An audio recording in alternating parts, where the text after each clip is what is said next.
Friends, a video is circulating on the internet right now that we absolutely have to go on the record and speak out against what is shown in the video. Yes, there's some gentleman in Brazil training jiu-jitsu, and there's loud music playing, a bunch of people rolling, and there's one man who actually catches somebody in a choke. White It looks belt, like yeah. a purple belt catching a white belt in a choke, it looks like. And he's squeezing the choke, white belt taps out, purple belt doesn't let go. Somebody comes over to kind of, hey, say stop. Purple belt says hold on, keeps it, puts the white belt That's so to fucked sleep. up. That's so fucked up. Eventually, let's go.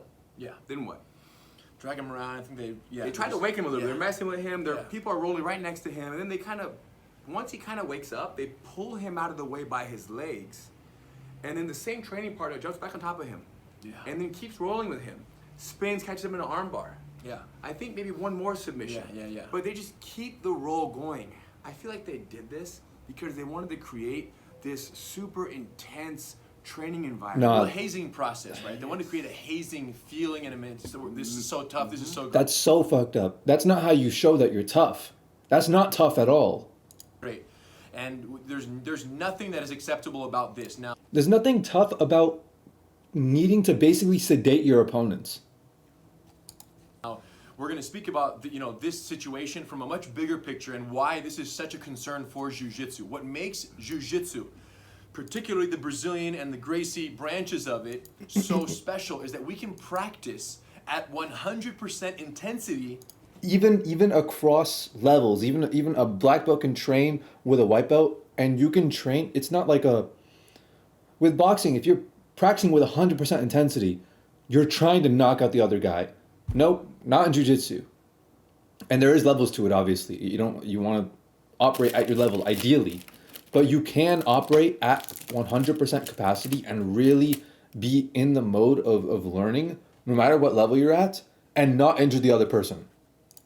That's the beauty of this martial art. In the green room over there, every single day, and everyone goes home with all their joints and all their limbs intact. That's very important. That's what makes jiu-jitsu so special. It's what allows such development to happen. Other martial arts, you can't really do that in many other martial arts because you can't punch 100% every single day. You're gonna get knocked out and that's gonna be a problem. With jiu-jitsu, you're able to do that. However, the ability for us to practice at 100% intensity is entirely hinged on the trust in.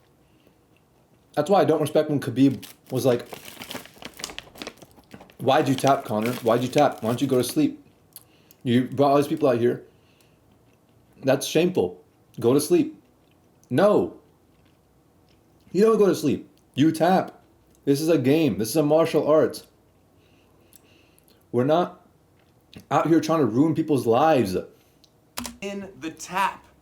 The fact that I know that no matter how hard we're sparring, the second I get in a position of compromised joint or neck or leg or foot, whatever it might be, if I go like up one time, he will let go, not only let go, but his whole body will kind of retract from its energy and its aggression at that moment, and everything stops and everything starts over and everything's fresh and everything's clean. My trust that he'll let go when I tap is what allows us to trust in the art of jiu-jitsu. Yeah, if you don't have that, you can't train properly. If your idea is, I want to train this person at the highest level, you won't have them operating in the realm where they know they can get you into positions where they can kill you. They can break your arm. They can put you to sleep. They can suffocate you. They can do all these things. If you don't have the trust that at any moment, this is the safe word, I could stop it, you're not going to be in those positions. You're not going to be able to train properly. And the intensity with which it can be practiced. And this occurrence violated, not only in actuality at that school, but in demonstration to so many people on the internet, right? And that's our bigger concern, is how a young kind of jiu-jitsu school that's just coming up right now might see that and say, oh, haha, that's pretty funny, and not know what the implication is of a joke like That's that, so and how fucked serious up. that is, and how problematic that is. See why he's lifting his legs? It's to bring the blood flow back into his head. You're lifting it to push the blood back because they wanted to become conscious as soon as possible. Because what you're doing is you're suffocating them, not necessarily by not letting them breathe air, which you're doing that too, but they're not going to die of asphyxiation first. There's no blood going to their brain. That's the problem. Or the blood that's in their brain is not able to cross the blood-brain barrier, and all that blood is being stripped of oxygen because the brain is very calorie intensive. For all of jiu-jitsu. Yeah, so like you said, there are young schools that might see this and want to kind of follow suit and do the same thing. Like, yeah, we can have the toughest guys in the business if we treat them like this. But that's the last thing you want to do. And the reason is because people who are on the outside of jiu-jitsu not practicing, their biggest fear about doing jiu-jitsu is that what we are seeing in that video is... Yeah. That's... People are scared to go in a realm where somebody's going to knock them out and destroy them and all this stuff. If you can go into... This is what allows for beautiful art forms, okay? You'll notice it's across the board. It doesn't matter what it is. The most beautiful art forms allow for the respect of beginners. That's what it is. I talk about how fucked up psychology is today. Because no beginner is respected. You have to be a fucking insanely well respected fucking Skinner walking around at Harvard University type shit giving lectures to be respected.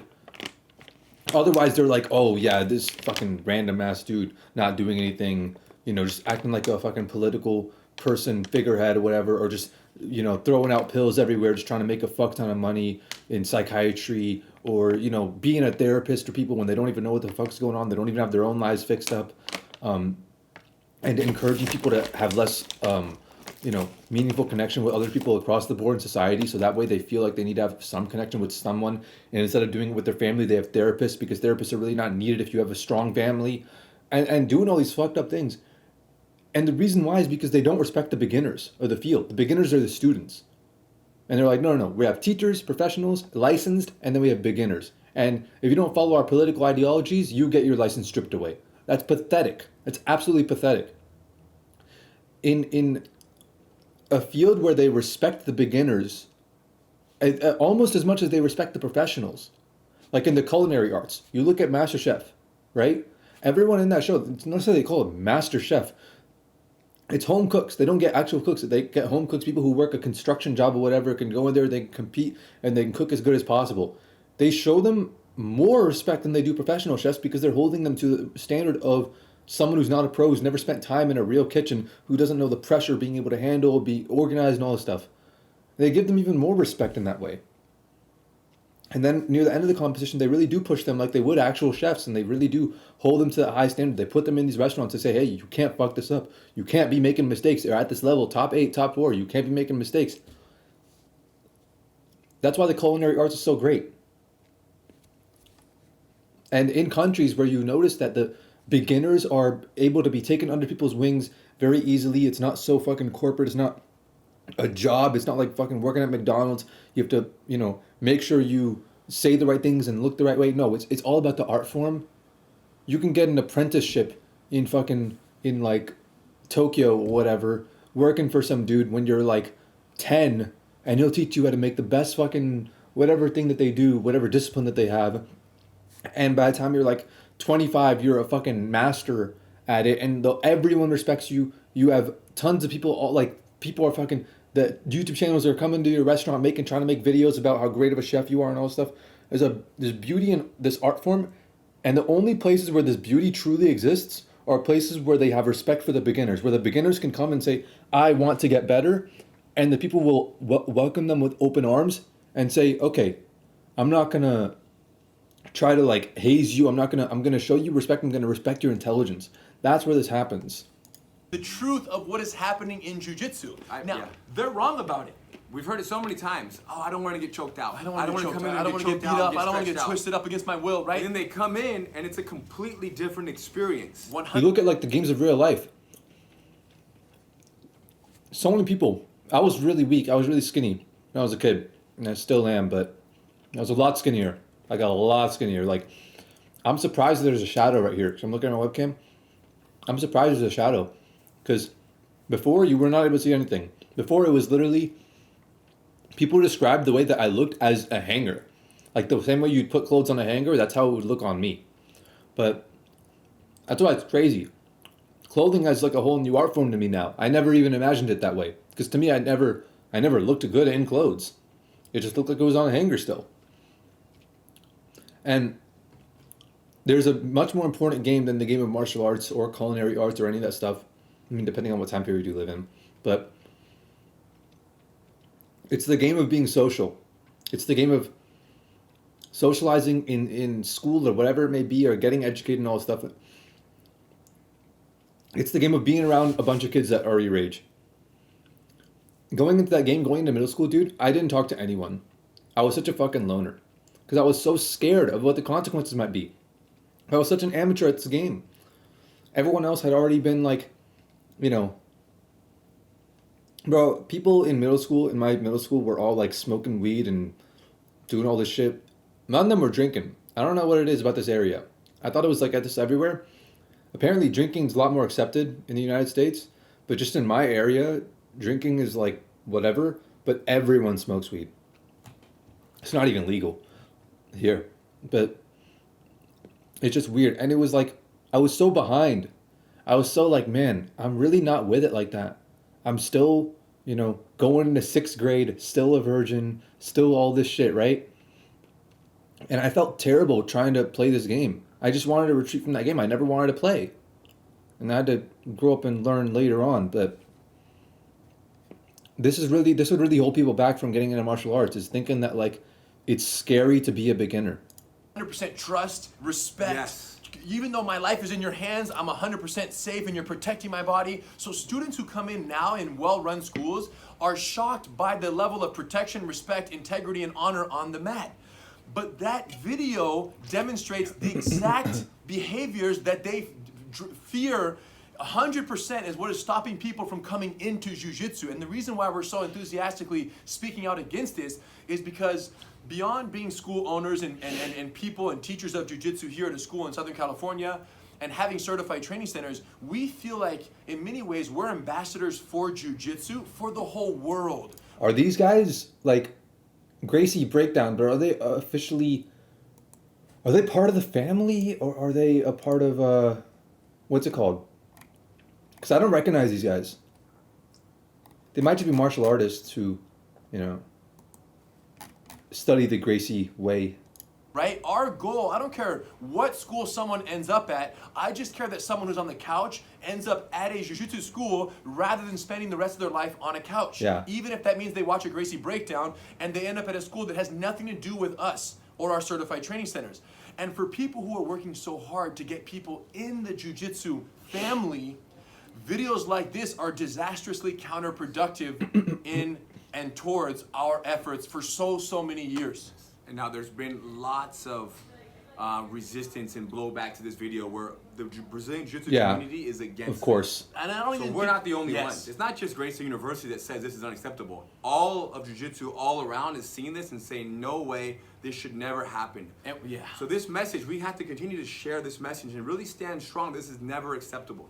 Never acceptable, you guys. Jiu-Jitsu is what it is today. It's sociopathic. By and large, because of the trust in the tap. Help us preserve that trust by spreading the message. Yeah, this is straight up actually assault. Because it's done. The fight's over. That's crazy. Because Khabib didn't let go either. He had to be stopped by the ref. And I don't know why everyone's like, oh, Khabib. Bro, Khabib's a fucking maniac.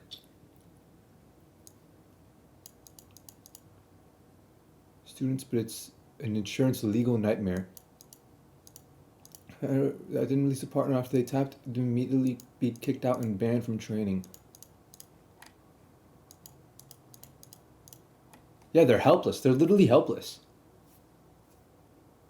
Look at purple belt kicking that white belt. Look how good I am. Yeah. There's nothing strong about that. 100%. Yeah, I wouldn't. What would be badass if you're a purple belt? Give yourself a little bit of a handicap. That's what would be badass.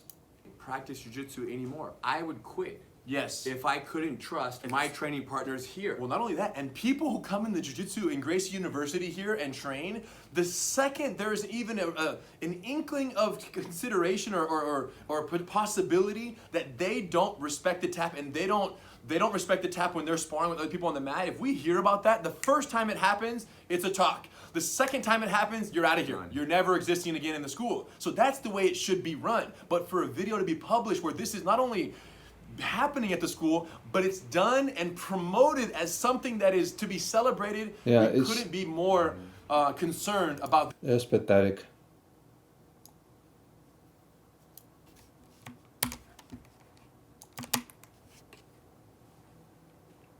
Jeffrey signs up to a 30-day boot camp in the gym. The workouts are hard and strenuous and 2 hours long. Why did Jeffrey sign up to this? Because he wants to lose 20 pounds as fast as possible. Anyone with any fitness experience knows that Jeffrey's goal is stupid. 20 pounds in a month. Of course he's not going to reach it, but he's so certain that he's right. And you know what? Jeffrey works really hard in the first workout, but then the next day he's too sore and he quits. Jeffreys all around the world are doing this wrong. They want good grades in school, so they study for 10 hours, but then they're left sleep deprived, unhappy and lonely. There's a better... Right. I always tell people this. Fitness is not a task. It's a lifestyle. And you can apply this to other things as well. Education is not, I'm going to educate myself on this thing. No, education is a lifestyle. I'm going to indulge myself in these topics. Or immerse myself in these topics. I'm going to continue to study them throughout the rest of my life. I'm going to stay updated. I'm going to push my mind in this direction, you know? These things are lifestyle choices. You don't achieve something great by doing some task. You achieve something great by building good habits. A way to go about yourself. You can't, having goals, like, I was talking to this person and he's like, oh, I want to lose this much weight. I want to be 170 pounds. He was like 210. So I want to be 170 pounds. We would go to the gym. We went to the gym together a few times, actually. And I never said I had any weight goal. I would have a weight goal to gain weight, actually. But if I were to have one. But I never had a weight goal. I just wanted to make it a lifestyle. I'm going to work. I'm gonna push myself as hard as I can in a sustainable way where I could do it forever, basically. Forever, I mean, you know what I mean. For the time being. Till further notice, basically. Where it wouldn't, where I'd be resting the proper amount, I'd be recovering quickly, all this sort of thing. It wasn't like a task to me. I didn't see it as, I'm going to do this thing, and then I'm going to relax and I'll be healthy. No. I'm going to push myself to my absolute limit all the time. Not by like pushing myself to like go to the extreme, but I'm going to push myself to go to my absolute limit in terms of the optimization of my workout.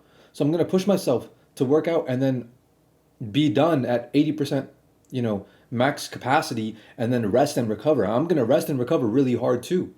I'm going to go in, cold shower, hot shower, fucking sauna, whatever it may be. I got to look into the science of it a bit more. I'm going to rest. I might get a massage. I might, maybe once every couple weeks, I might do a real nice deep tissue massage. Maybe I use that massage gun. I got to get one of those. That would be really useful. Things like that. But I'm going to go hard and do everything min-max. I'm going to go 100% into it, right? And that was my attitude. Because it's like, I could try to, let's say I'm trying to gain a bunch of weight, right? Let's say I'm pushing myself towards that goal and I'm not able to do it. I'm just pushing myself to my max and I don't do it. Then there's no point in having the goal. I could just say, I'm going to push myself to my limit and I get the same thing. Then after I reach that goal, there's no complacency. After I reach the goal, there's no, oh, well, I'm good now, I'm going to chill. I'm done working out the same way I used to. No, it's a lifestyle. I'm just making a lifestyle choice. Let's say I do reach that goal, though. Let's say I wanted that goal and I reach that goal, and you know what? I go even higher. I want to gain 20 pounds. I gain 23 pounds. Why wouldn't I keep going? Why would I stop and be complacent then? Like, it doesn't matter if you go higher, lower, or get the exact amounts. There's no reason to have the goal. You give it your all. You give it your all as much as possible. There's no reason to know, like, what specific thing your specific goal, your milestone you're trying to reach. If you have a lifestyle and a habit setting mentality in mind, that you're going to push yourself to achieve to your max ability anyways. Because if your max ability can't achieve that goal, it doesn't matter. If your max ability can't achieve the goal doesn't matter. Just push yourself. It's the wrong way to do it. Fitness is not a task, it's a lifestyle. Improvement journey. Adonis. The person who loves walking will walk further than the person who loves the destination. For all that Adonis conquers, he still has balance in his life. He's built an admirable, perfect, aesthetic physique. How? Because Adonis knew that it would take a lifetime to build that much muscle. When he was first starting off in the gym, he didn't overdo it. He did short and sweet workouts, leaving himself motivated. Right. When I first started going to work out again, like after going hard again, I'm like, okay, now is the time. Now I'm serious about it. Now I'm going to keep going and I'm not going to stop basically. What I would do is I'd work out and it wasn't like I'd work out to the point where I know I can work out the next day and I know I won't be sore for like, I mean, you can work out through soreness, DOMS, delayed onset muscle soreness. You can work out through that depending on, I didn't want to have joint pain or anything like that. I'm not going to work out when I have joint pain. Too risky. But literally my workouts when I first started were like 20 minutes. Like it was so short, such short, maybe even 15-minute workouts because I was really pushing myself to where I'm like, shit, I can't do a single another push-up. Like not even one. Like even if I think about it, mind muscle connection, give it everything I got, I couldn't do another one. And I'm like, you know what? That's good enough. I'm done. I don't got to fit some fucking standard. That's good enough for today. And I was still sore in the chest. And like in between, oh, this is the worst soreness right here. In between the chest and the shoulder, that's the worst part. I hate being sore right there. I was sore right there for like 2 weeks, bro. Just after that one workout. And it was only like 15, 20 minutes. For the next workout. When it was times to study or to do work, Adonis would do the absolute essential tasks. And then he would focus on recovery. You see, Adonis works like a lion. He works hard with a monastic focus. Then he spends the rest of his time resting and recharging for the next sprint. Exactly. You have to factor all into your lifestyle. You can't go, I want this thing. You have to go, I want a good life. I want a balance. You really have to go into the gym like side of things, not as like a gym bro, but you have to go into it as like a, what will this do for my life? Always focus on the goal that you have in mind, what you want out of life. This is how you fast track yourself to having a good life. It's not, I want to lose 20 pounds or whatever. No, it's, I want to live a fun, exciting, and adventure-filled life. What do I need to do to have that? And working out to an extent requires that. You require that to a certain extent.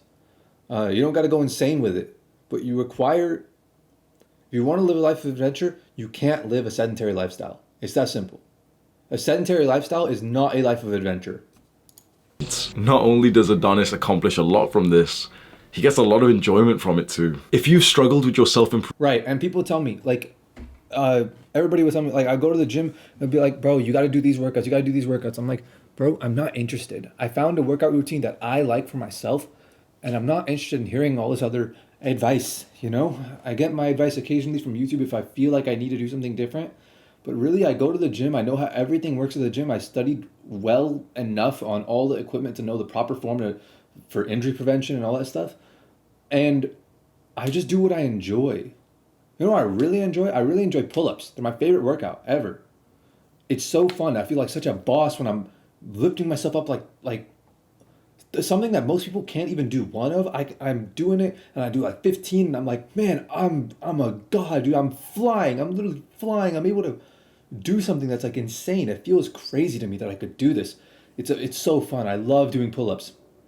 I'd much rather do 15 pull-ups than 5 lat pull-downs, you know, locking my legs underneath the thing. Especially because I can pull down more than my body weight, so it lifts me up. It's weird. It messes scapular. Like it's not a great workout for me, honestly. I don't think so. Like form-wise, if I push myself, I could do high reps and it would be fine, but I need to go below my body weight for that. But I love doing dips as well. I love dips. I love calisthenic workouts. Shit that makes you feel like a boss. Shit that makes you feel like you can do crazy things. Like you unlocked abilities. I like unlocking abilities. Like if life's a video game, I like unlocking more and more abilities. You know, I want to be able to do like, I can't do a handstand push-up, but I want to be able to do a handstand push-up, and then keep doing more of them. You know, and then I want to be able to do like I don't know, fucking. I want to be able to do like a backflip and stuff, but that isn't necessarily like working out, and it's not great for you and all that stuff. But I want to be able to do it.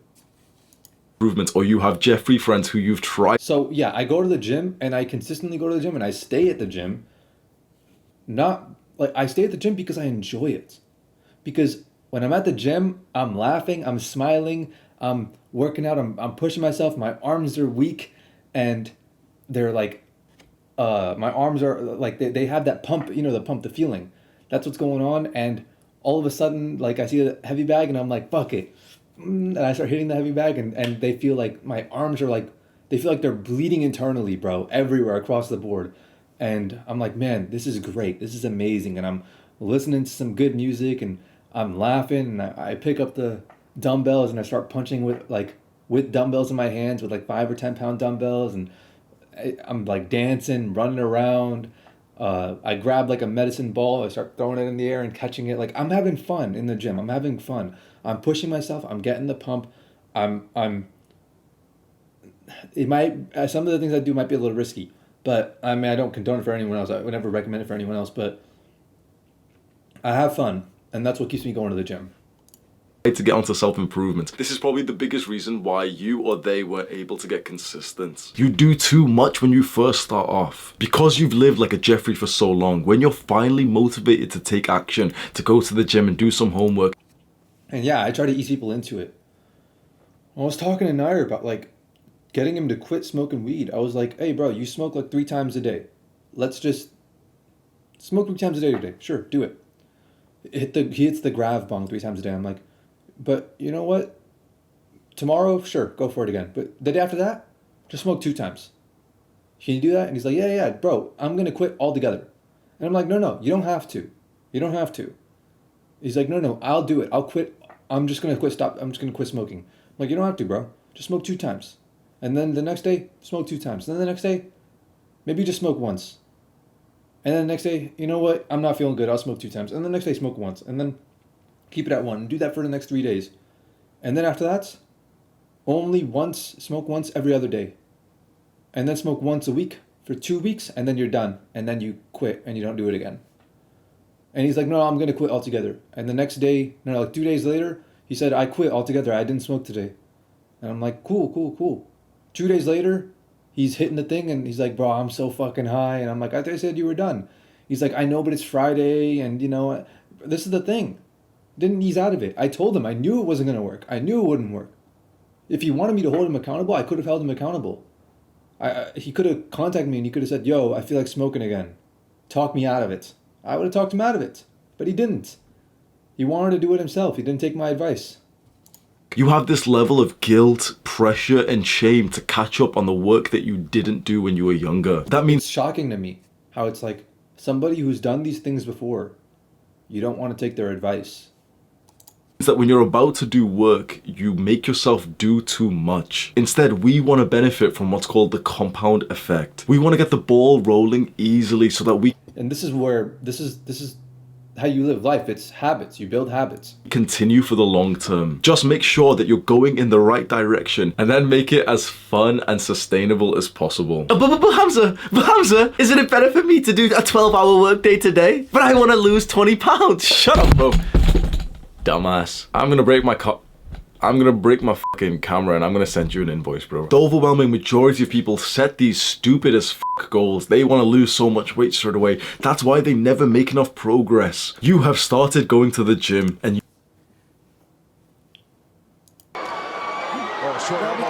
This is, like, I saw this and I'm like, damn, this is really cool. But it's like there's only two? Like, that's kind of shocking. I'd be great at this, by the way. I'd be fantastic at this. Because I used to do this all the time when I was fighting my brother. When we were little, we used to get into fist fights and stuff. And I would, like, you can ask my friends, dude, my legs are disproportionately much stronger than the rest of my body. My legs are like god tier leg strength, bro. To the chin of Vic. Again, he's going to watch those elbows. The thing is, I guess in martial arts, you need your legs for control, right? I didn't need that because there was never any of this. It was always just punching. He's going to shrink back to his feet. He'll try and wall walk.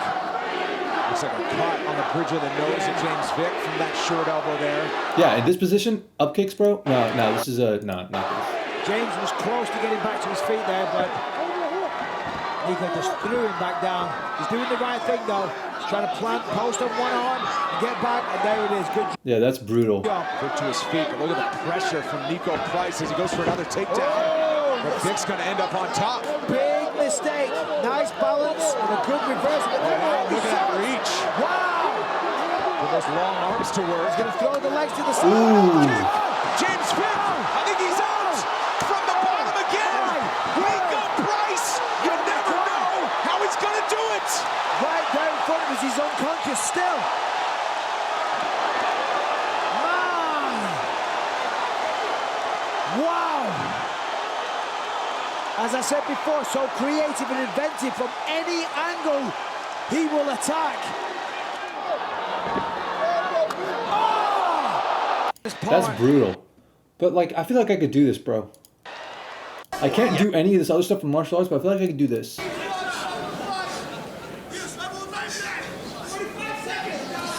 45 seconds remains in our second round. Scheduled for 3 5-minute rounds here. He's got the mount, he's got the back again. Looks like he's going for an arm.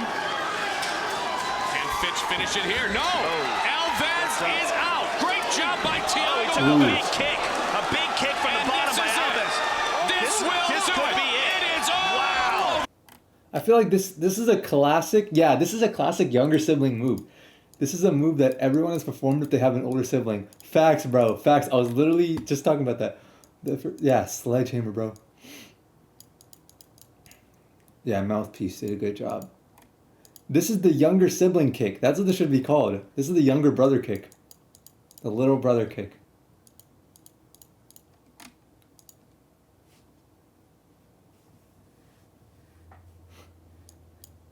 The third upkick in UFC history happened last night when Aldana KO'd Kiasan? Michael, no, I don't know. Yeah, I don't know who she is.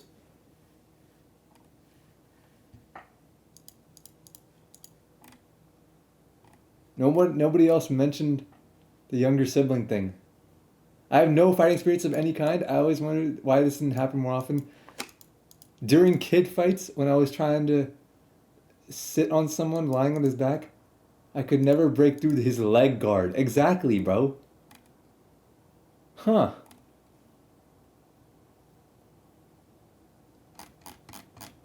Yeah, bro, this is the little brother this is the little brother kick. That's what this is called.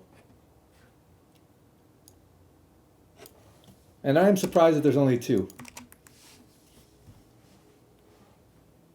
And the Jiří Procházkas of the world. We didn't know how good Procházka. Yeah, I love how confidently Chael says everything.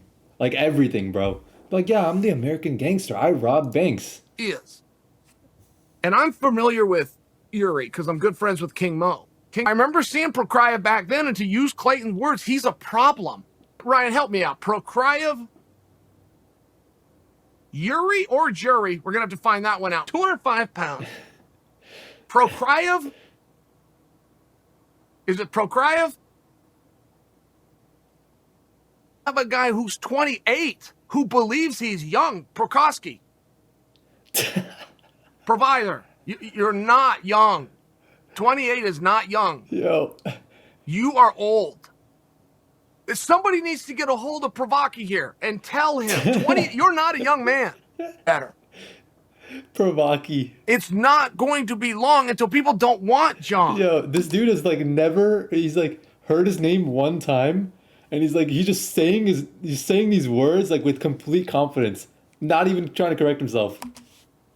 They want Provakovich. It's not going to be long. He keeps changing it, bro. I think Prochazka is a great idea. Prochazka is a great example. I wasn't overly interested in the guy. That's close. Maybe more than any light heavyweight out there. I want to see Prochazka. See just how good is he, just how far can he go. You also can't expect me as a guy. And how good is he? Because he's a real contender. He was a real contender. I haven't kept up with what's it called? MMA in a while. But last I checked, he was on his way up to the top. Let's see his stats. Did he lose yet? Oh, shit. Glover Teixeira. See all. If you were in a spot where you couldn't fight for this amount of... Oh, yeah. Yeah, title fight for the vacant title. Okay. Yeah, Usman versus Masvidal. I remember seeing this. And then, yeah, and then he beat Reyes, which is like, that was it, right? That was the one that was like, okay, yeah, title fight. And then I guess this is round 5, submission, Glover Teixeira, 275. When was this? June 11th. Damn, it's been a minute. What the fuck's been going on? Why hasn't he been fighting? He's a real interesting fighter, real interesting prospect. Guy who has a And you know what? He could be champion. brain to not tease that. Of course I'm going to tease that. He's really close. He's really close. I don't know how to say it, but you know, spelling wise.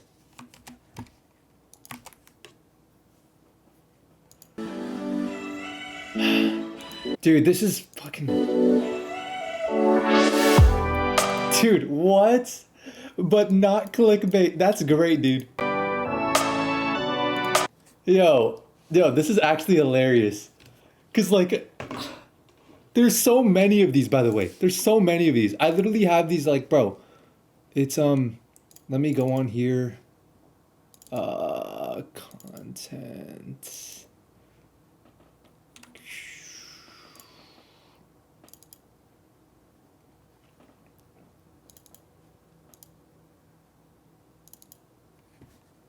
Bro, look at this one. 16 million views. Who's falling for these? And then there's this one. I'll never forget when a plane crashed behind Mo Salah, and he kept playing.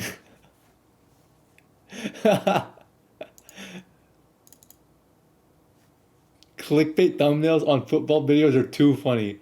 10 times Ronaldo humiliated opponents.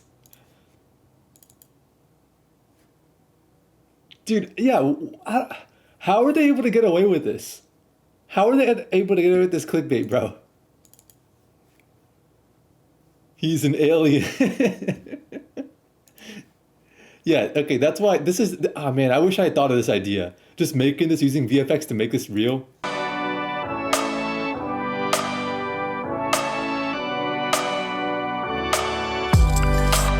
What the hell is that?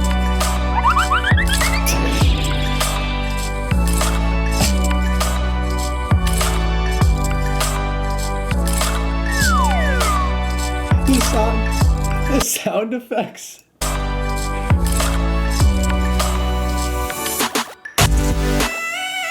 Yo, the timing. You saw that?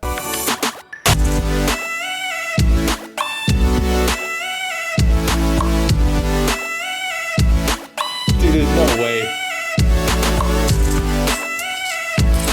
Yo, what is this? Why are these like the... How do they get away with this?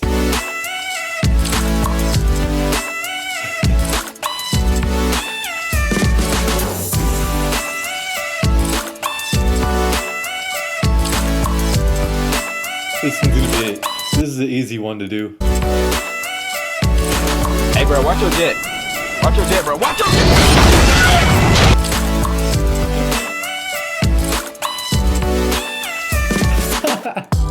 That quick. That was a good one.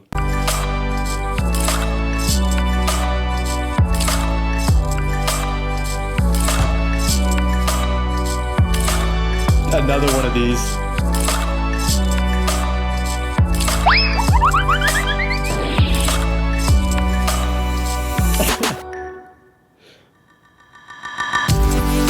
Dude, what is this?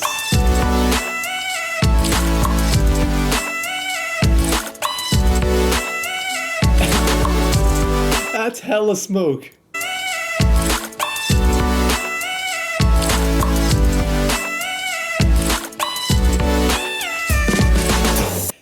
Holding it up. Number 13. This could be the most dramatic story of the season. It's Torres to get Chelsea. And the guy's voice.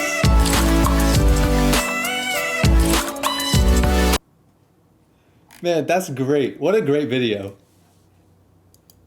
That's not clickbait, at least. Really? Is it really the most replayed? Yeah, it is.